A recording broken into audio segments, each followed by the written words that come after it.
Salutations à tous les fans de K-pop qui me regardent et aujourd'hui on va parler de 3 théories assez bizarres dans la K-pop. Je vais vous donner mon avis, si pour moi elles sont crédibles, si elles peuvent être vraies ou pas, avec mes propres arguments. Mais du coup, comme ce sont mes arguments et mon avis, n'hésitez pas dans les commentaires à me donner votre avis avec vos arguments à vous. La première théorie, c'est les anniversaires.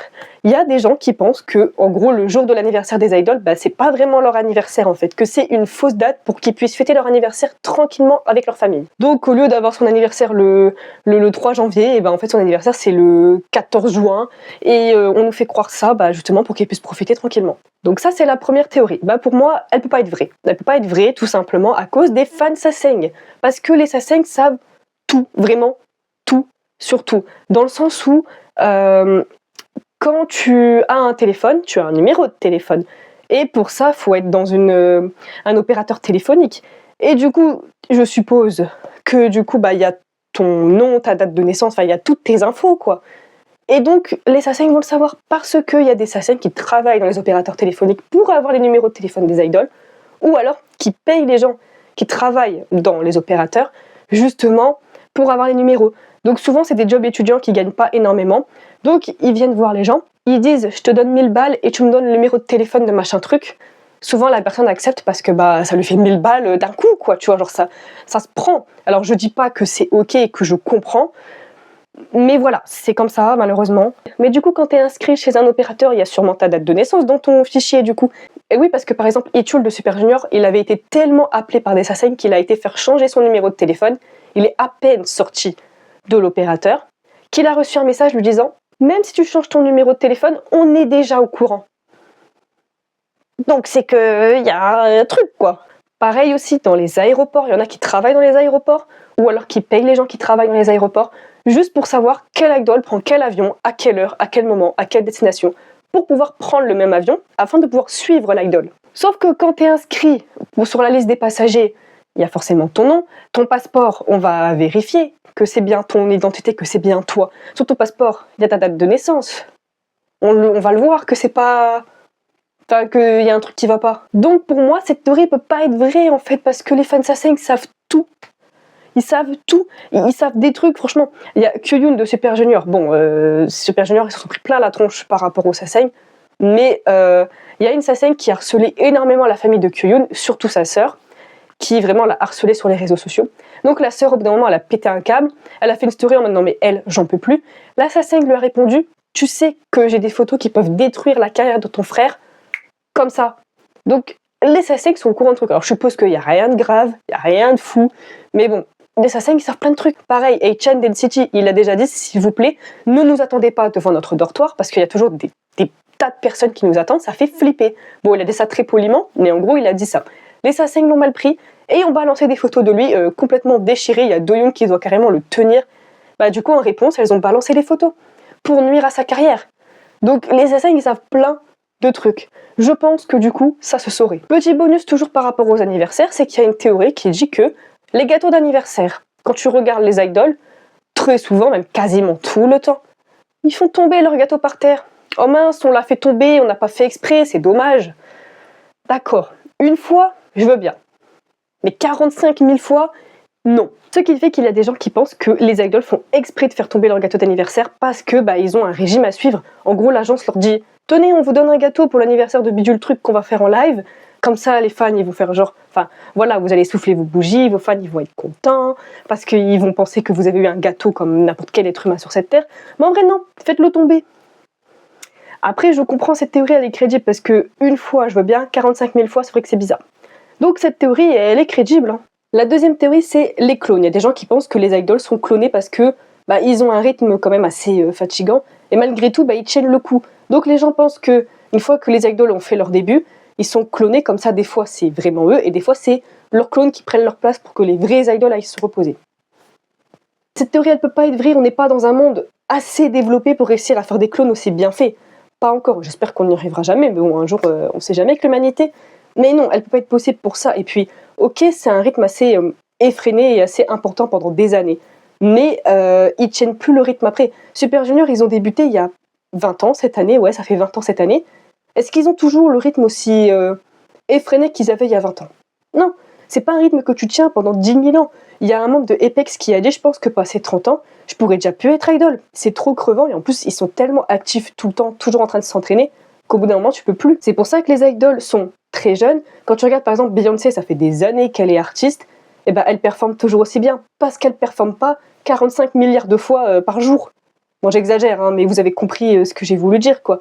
Les idols, ils sont tout le temps en train de s'entraîner. Je pense que Beyoncé s'entraîne beaucoup, mais moins que les idols. Donc elle peut continuer à tenir un certain rythme, tu vois. Mais pas eux, ils pourront pas à l'âge de Beyoncé continuer autant qu'elle. Enfin, en tout cas, continuer à performer aussi intensément que elle, parce que c'est déjà hyper crevant ce qu'ils font. Et heureusement que les contrats ne durent que 7 ans. Après, 7 ans d'intensif, c'est beaucoup, hein. Mais bon, 7 ans, après, s'ils renouvellent, c'est leur choix. Mais s'ils renouvellent pas, c'est 7 ans, pas plus. Donc même si 7 ans de rythme effréné, c'est énorme, c'est 7 ans, pas 45 ans. Donc non, pour moi, cette théorie n'est pas crédible du tout. On n'est pas dans un monde assez développé pour ça, quoi. Et puisqu'on en parle, des contrats de 7 ans, voici la troisième théorie à propos des contrats, grâce à ces 2 livres, I Will Shine et Bride de Jessica Jung. Donc Jessica Jung, elle a été idol à la SM, donc Girl Generation, et elle a écrit du coup ces 2 livres. Déjà, pour comprendre le contexte, les contrats durent 7 ans. Après, ils sont renouvelés ou pas, ça dépend. Mais, ou alors ils sont pas renouvelés dans l'agence, ils sont renouvelés dans une autre, dans le sens, par exemple The Boys, ils ont quitté leur agence EST, maintenant ils sont chez 100, donc ils ont quitté leur agence, donc les 7 ans avec EST c'est fini, mais d'ailleurs EST c'était pas ça le nom de l'agence au début, bref on s'en fout, et maintenant mais ils ont quand même renouvelé en tant que The Boys, plus dans la même agence, mais le groupe existe toujours. Mais du coup pour comprendre le contexte, les contrats durent 7 ans de façon obligatoire, c'est la loi, parce qu'en 2010, 3 membres de TVXQ sur 5 ont porté plainte contre la SM parce qu'ils avaient signé pour 13 ou 15 ans, je sais plus trop, mais ils avaient signé pour trop longtemps selon eux, et selon eux, les conditions de leur contrat étaient juste pas possibles, inhumaines, donc ils ont porté plainte. Et comme ils ont débuté fin 2003 et qu'on était en 2010, ça faisait 7 ans. La justice coréenne leur a donné raison, et ils se sont dit, c'est vrai que par contre les contrats, là, c'est abusé la durée. Donc maintenant, les contrats, ce sera 7 ans, vu que ça fait 7 ans. Voilà, donc maintenant, c'est la loi qui l'oblige, c'est 7 ans, pas plus. Sauf s'il y a un renouvellement, mais sinon, 7 ans, pas plus. Mais dans ces livres, on suit l'histoire de Rachel, qui est dans celui-là, elle est trainee, et dans celui-là, elle est idol. Rachel, c'est clairement Jessica. Hein. On est dans la tête de Rachel, c'est Rachel qui parle. Mais en vrai, c'est Jessica qui parle. Surtout que son groupe s'appelle Girls Forever. Sa sœur veut devenir idol dans la même agence, donc clairement Crystal de FX. Et dans son deuxième livre, il me semble que c'est dans celui-là, je sais plus c'est dans lequel des deux, mais comme c'est dans celui-là où elle est idol, je pense que c'est dans celui-là, elle nous dit que son agence a fait signer le contrat pour 7 ans, mais daté dans 7 ans, le renouvellement pour 3 ans. Ce qui veut dire que dans 7 ans, il n'y a pas de est-ce qu'on renouvelle ou pas, parce que le contrat il est déjà signé depuis 7 ans. Donc en fait, elle n'a pas signé pour 7 ans, mais pour 10 ans. Sauf que Jessica, quand elle a débuté, c'était en 2007, c'était avant cette histoire de loi, de TVXQ et tout ça. Donc je sais pas comment ça s'est passé en vrai, mais en tout cas, Rachel nous dit que son agence a clairement triché, fait signer 10 ans pour le groupe, et donc a détourné la loi. Et du coup, je me dis, tiens donc, qu'est-ce que les agences feraient pas ça? Alors peut-être pas toutes les agences, mais par exemple la SM, genre les grosses agences comme SM, peut-être que YG aussi fait ça, mais bon, Icon, ils ont pu partir au bout de 7 ans. Ou alors ça dépend des groupes. Mais en tout cas, c'est ce qui nous est dit dans ce livre. Et du coup, tu fais, tiens donc, puisqu'on en parle dans celui-là où elle est en mode trainee, elle explique aussi que, donc, t'es censé avoir l'interdiction d'être en couple. Alors, il y a des agences comme JYP qui interdisent pendant 3 ans. Après, une fois passé les 3 ans des débuts, là, tu peux être en couple. Mais ça dépend vraiment des agences. Je crois que c'est Hongbin de VIX. Bon, il est plus dans le groupe, mais si je dis pas de conneries, c'est lui. Mais j'arrive pas à retrouver la source, en fait. Donc, je préfère pas vous dire de conneries, mais il me semble que c'est lui. Et il avait dit que les agences, ils peuvent pas interdire les rencontres amoureuses parce que c'est humain. Donc, ils sont censés interdire les rencontres amoureuses, mais c'est pas possible, en fait. Donc, Hongbin, il me semble que c'est lui, avait dit qu'il y avait des endroits un peu cachés, exprès pour que les idoles puissent se rencontrer, passer du temps ensemble, pas forcément que dans le sens amoureux, mais même amical, genre comme un bar, en fait, mais caché que entre eux pour être tranquille. Alors que dans les contrats, c'est censé être interdit. Et là-dedans, cette très chère, enfin, j'ai envie de dire Jessica, mais Rachel, quoi, quand elle est trainee, elle va dans un endroit, tu sais, les petites ruelles où il y a juste des poubelles et il y a une petite porte en fond, on la voit même pas. Pour rentrer, il faut connaître quelqu'un, il y a un mot de passe et tout, enfin genre le truc bien clandestin. Et ben Rachel, elle va là-dedans, vu qu'elle est trainee, et en fait c'est un endroit où il y a que des célébrités coréennes, donc des idoles, des acteurs et tout. Et elle voit, il me semble que c'est 2 acteurs dans le truc, qu'ils ont joué dans un K-drama ensemble et qui sont en couple. Elle les voit s'embrasser et elle fait « Attends, mais eux ils sont en couple dans la vraie vie ?» En vrai, c'est trop bien, mais elle s'y attendait pas du coup, parce qu'ils sont censés pas avoir le droit d'être en couple. Donc elle se dit « Mais attends !» Et en fait, il y a une idole plus plus ancienne qu'elle, alors une idol installée, parce qu'elle est même pas idol à ce moment-là, elle est trainee. L'idol lui dit « Ah oui, mais c'est comme ça tout le temps, on se retrouve ici, puis il n'y a pas que cet endroit-là, il y en a plein d'autres à Séoul, et même, ouais, peut-être pas forcément dans la Corée du Sud, mais genre que à Séoul. » Elle dit « Il y en a plein des endroits comme ça, au moins on peut se retrouver entre nous, faire la fête en tant qu'idol, en fait, tout en étant tranquille, et on peut se rencontrer plein de gens, et forcément il y a des rencontres amoureuses. » Donc, il me semble que c'est Hongbin qui a dit ça, que c'est pas possible d'interdire à 100%. Puis quand tu vois les révélations de Rachel, tu fais tiens donc. Alors après, je m'en fous des rencontres amoureuses et tout, ils ont le droit. Et tu te dis, ils doivent aller jusque-là pour avoir une vie privée en fait. Et donc, ils n'ont pas forcément l'interdiction d'être en couple. Et l'histoire des 7 ans, bah ils trichent. Peut-être pas toutes les agences, mais il y en a qui trichent. Donc la théorie, c'est ça, c'est que les contrats, on nous dit, ouais, les contrats, c'est ça, mais en vrai, c'est pas ça du tout. Après, moi, ce que je trouve quand même assez surprenant, c'est que dans ces 2 livres-là, Jessica, elle fait plein de révélations, genre c'est des dingueries. Bon, après, on s'en doutait, tu vois, des trucs comme ça. Mais c'est clairement Jessica qui parle. Girls Forever, elles sont 9, sa sœur veut être idol dans la même agence. Elle monte dans ce livre-là sa propre marque de vêtements.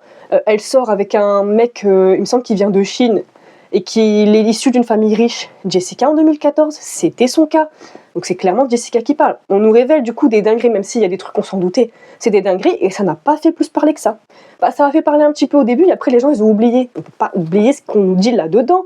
Enfin, franchement, c'est quand même des dingueries qui sont révélées. En vrai, il faudrait que je les relise les 2 livres. Il faudrait que je vous fasse une vidéo du coup juste là-dessus. Sur les révélations en fait. Alors il y en a qui disent oui mais c'est la vie de Jessica qui est romancée. Est-ce que tout est 100% vrai? On sait pas, mais c'est Jessica qui parle. Même si c'est romancé, c'est quand même Jessica qui parle. Et je vois pas pourquoi elle inventerait tout ça. Même si c'est pour un livre. Donc cette théorie-là, elle est pas très connue, mais c'est clairement les agences qui trichent en fait avec les contrats. Du coup, les 3 théories, elles sont pas très connues, mais je voulais en parler parce que je les trouvais intéressantes à creuser, mais moi j'y crois pas du tout. Enfin, sauf les gâteaux d'anniversaire et Jessica. Donc, les dates d'anniversaire qui seraient fausses, j'y crois pas du tout.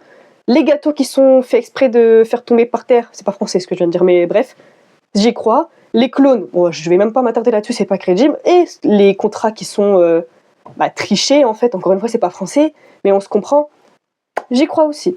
Donc n'hésitez pas à me dire, vous, votre avis dans les commentaires, ce que vous en pensez, si vous êtes d'accord ou pas. N'hésitez pas aussi à vous abonner, à commenter, à liker, à partager, ça me ferait vraiment plaisir. Et n'hésitez pas non plus à venir me rejoindre sur mon compte Instagram et sur mon compte TikTok, en plus c'est le même pseudo. Et à bientôt pour de prochaines aventures.